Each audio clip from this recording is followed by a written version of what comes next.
Introduction of the engineering geology. So introduction, the earlier studies of civil engineering couldn't see the design of a structure should be preceded by a careful study of its environment, particularly foundations material on which the structure was to be placed. When the St. Francis Dam in Southern California failed in 1928 with the loss of many lives and damages in millions of dollars, the civil engineering profession awoke to the idea that the careful design of a structure itself is not all that is required for the safety of structures. After the failure of St. Francis Dam, the need of environment exploration with proper interpretation of the results was understood by all. तो basically हमारा क्या motive होना चाहिए being a civil engineer? हम लोग ये समझते हैं ना कि civil engineering is just like कुछ भी नहीं, एक ब्रांच है। और काफी उसको समझा जाता है कि मतलब जैसे आप सीमेंट और उसके बीच में रहते हैं, थोड़ा सा अनक्लीन लगता है एनवायरनमेंट। लेकिन आपको कभी भी कोई भी काम स्टार्ट करने से पहले आपको एक स्ट्रक्चर बिल्डअप करना होता है, वो किसी भी फील्ड का हो।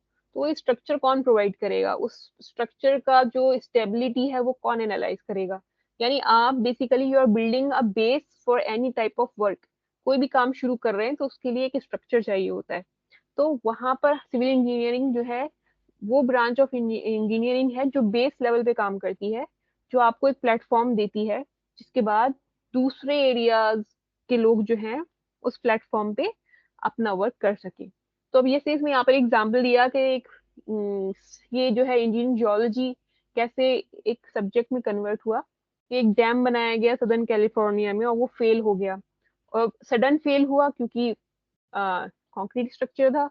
तो उसमें जो है वहां पर जो है लोगों की भी जानों को नुकसान हुआ, एज वेल एज जो है जो उसमें इतना पैसा जो उन्होंने उसको बिल्डअप करने में लगाया, वो सारा एक्सपेंस जो है वो लॉस में कन्वर्ट हो गया। तो इसलिए वहां से ये चीज जो है इनहेरिट करी गई कि जब भी आप कोई काम करें सिविल इंजीनियरिंग में तो पहले soil testing is very important. वहाँ की सॉइल का आपको पता हो कि यहाँ पर किस तरह की फाउंडेशन है, कि रॉकी है या सैंडी है या क्लेई है। तो सॉइल का प्रॉपर्टीज का पता होना बहुत जरूरी होता है। ओके, सो जियोलॉजी ग्रीक में कहते हैं geo means earth and logos means study of और science of. It is a branch of science dealing with the study of the earth. It is known as earth science.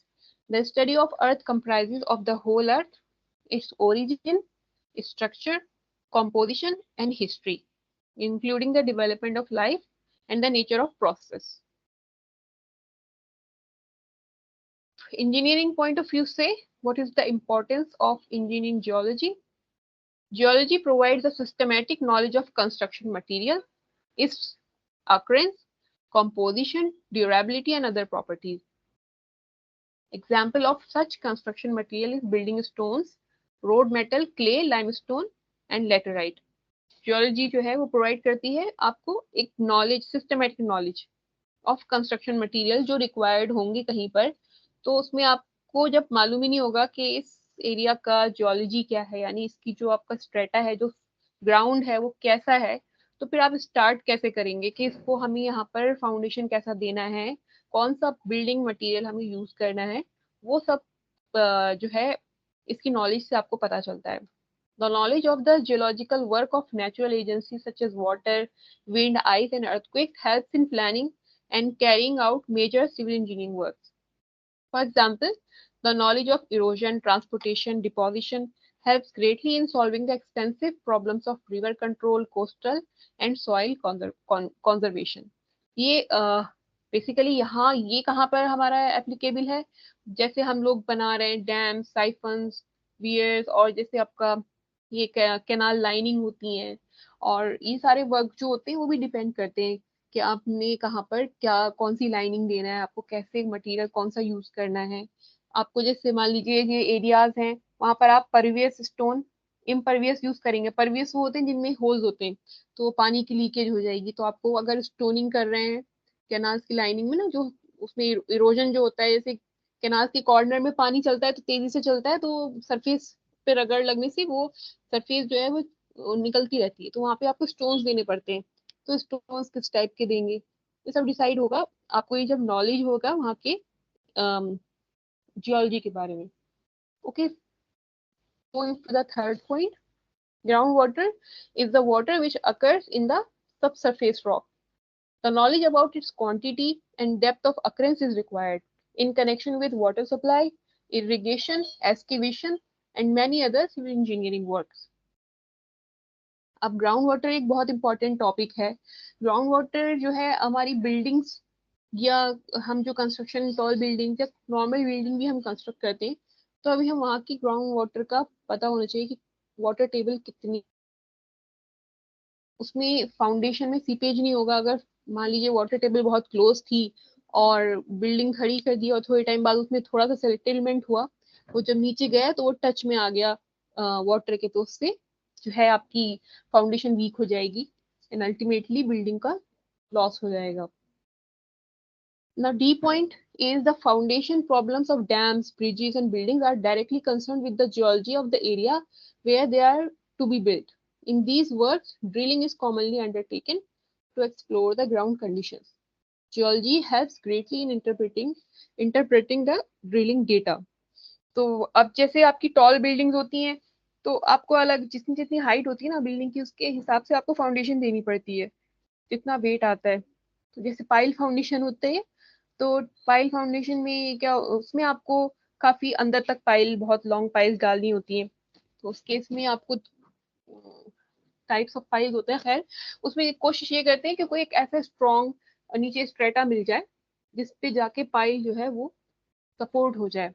तो उसके लिए भी soil testing होती है कि कहीं भी जाके हार्ड स्ट्रेटा रॉकी या कोई ऐसा स्ट्रेटा आ जाता है जो स्टेबल है, वहां पर फिर पाइल को उतने लेंथ की डिजाइन की जाएगी. ठीक है. Now the last one is in tunneling, construction roads, canals, docks, and in determining the stability of cuts and slopes.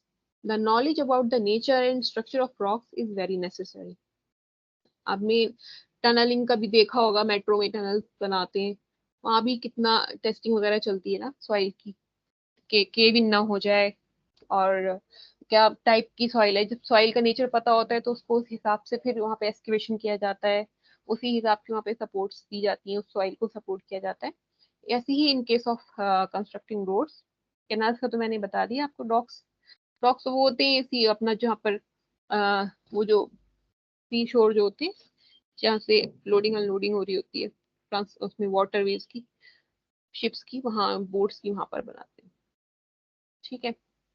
Stability of cuts and slope, अब स्लोप बनाते हैं तो उसमें भी आपको देखना होता है कि कैसे हमारी सॉइल है, या जहाँ पर आप अगर जैसे एम्बैंकमेंट्स होता है जहाँ पर आप सॉइल को कॉम्पैक्ट कर रहे हैं या फिर कोई ऐसी जगह से आप उसको रास्ता रोड्स निकाल रहे हैं तो वहां भी किस टाइप का रॉक है, सॉइल है, जियोलॉजी है, वो पूरा आपको रीड करना पड़ता है. So for a civil engineer, before starting a major engineering project at a place, a detailed geological report, which is accompanied by geological maps and sections, is prepared. Such a report helps in planning and constructing the project.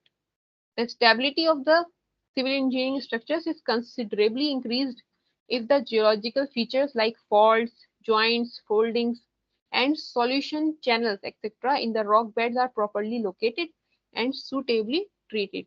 ये जो words हैं fault, joint, folding, ये rocks में होता है, आगे हम लोग पढ़ेंगे. तो ये भी जियोलॉजिकल फीचर्स हैं, इनको भी देखा जाता है. उससे पता चलता है कि यहाँ पर जो है किस तरह का मतलब नेचर है रॉक्स का, फॉल्ट्स हैं यहाँ पर या ज्वाइंट्स हैं यहाँ पर या फोल्डिंग है, तो उसको फिर वहाँ पर स्ट्रक्चर्स के अकॉर्डिंगली इरेक्ट किया जाएगा, खड़ा किया जाएगा. In the study of soil mechanics, it is necessary to know how the soil materials are formed in nature.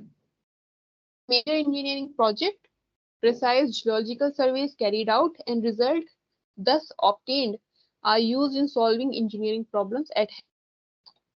The cost of engineering works which considerably be reduced if the geological survey of the area concerned is done beforehand. ठीक है. अगर किसी जगह का हमें पता चल जाए तो काम भी जल्दी कर सकते हैं और वहां पर जो है जो बाद में लॉसेस फेस करने पड़ते हैं उससे भी बचा जा सकता है.